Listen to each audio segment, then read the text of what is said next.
Imagine sitting across from your partner at dinner. It's a nice restaurant. The lighting is perfect, the food is excellent, and on the surface, everything is fine. There is no yelling, there is no active conflict, but there is a heavy, suffocating silence hanging between you. They make a small, harmless comment about the way you chew, or perhaps they sigh just a little too loudly when you mention your schedule for next week. Instantly, something flashes inside you. It isn't a massive explosion of rage, it's a cold, sharp spike of bitterness. You roll your eyes, make a passive-aggressive remark under your breath, and pull your phone out. To an outside observer, you just had a minor disagreement over dinner etiquette. But internally, you are dealing with a catastrophic system failure. You are looking at a person you once loved, and all you feel is a dull, lingering dislike. How did you get here? You didn't wake up one morning and decide to stop loving them. This didn't happen overnight, it happened millimeter by millimeter. Hold on to that dinner table tension.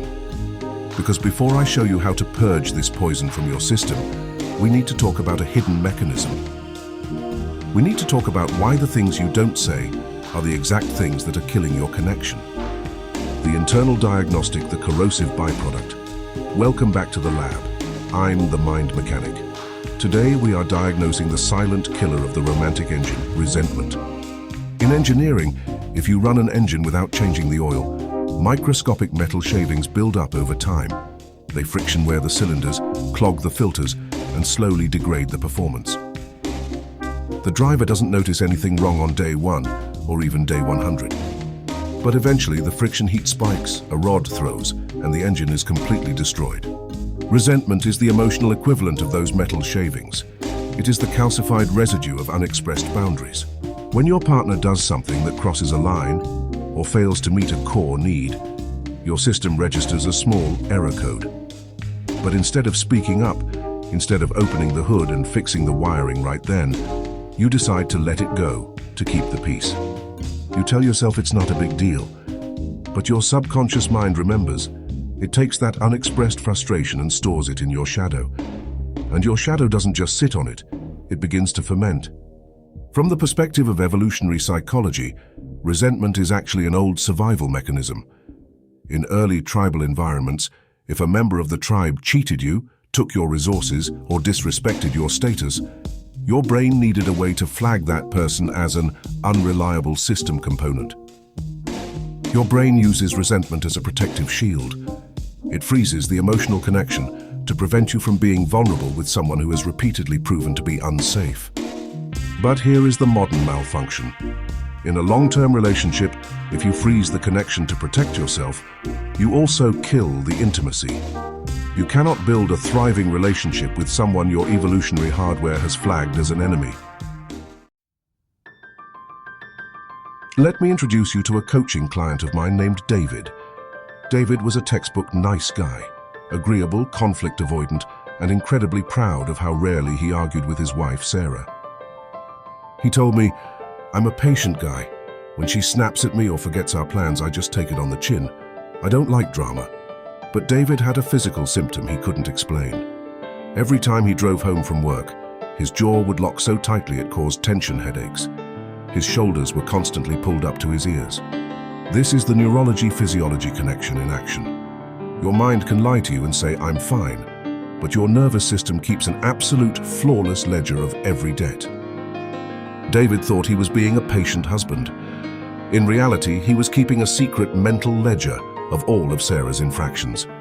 Every time he stayed silent to avoid a fight, he added a check mark to the ledger. By the time he came to the lab, the ledger was full. He had zero sexual desire for his wife, he was constantly irritable, and he was ready to walk away from a 10-year marriage.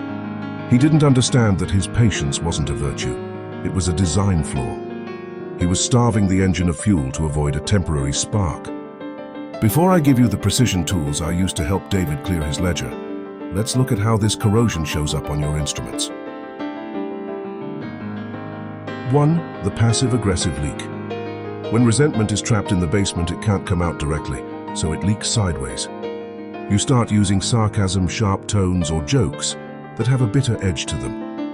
You're trying to punish your partner without taking the risk of an actual vulnerable confrontation. You stop sharing your internal data. When they ask about your day, you give them a surface-level summary. You stop making deep eye contact.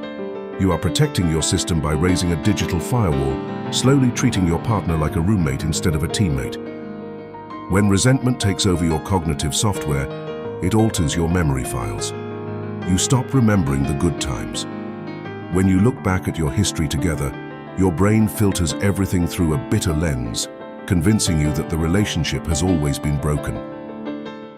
The 7-step system flush. How to purge the corrosion. To save a relationship from the slow burn of resentment, you have to run a complete system flush. 1. Burn the mental ledger.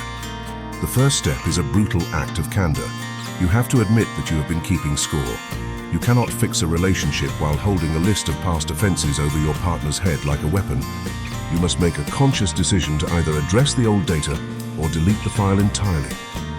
2. Implement the 24-hour rule. To prevent new metal shavings from building up in the oil, establish a structural boundary.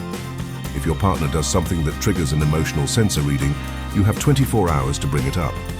If you don't bring it up within 24 hours, you forfeit the right to hold on to it. This forces you to address bugs in real time before they calcify. Speak the raw data.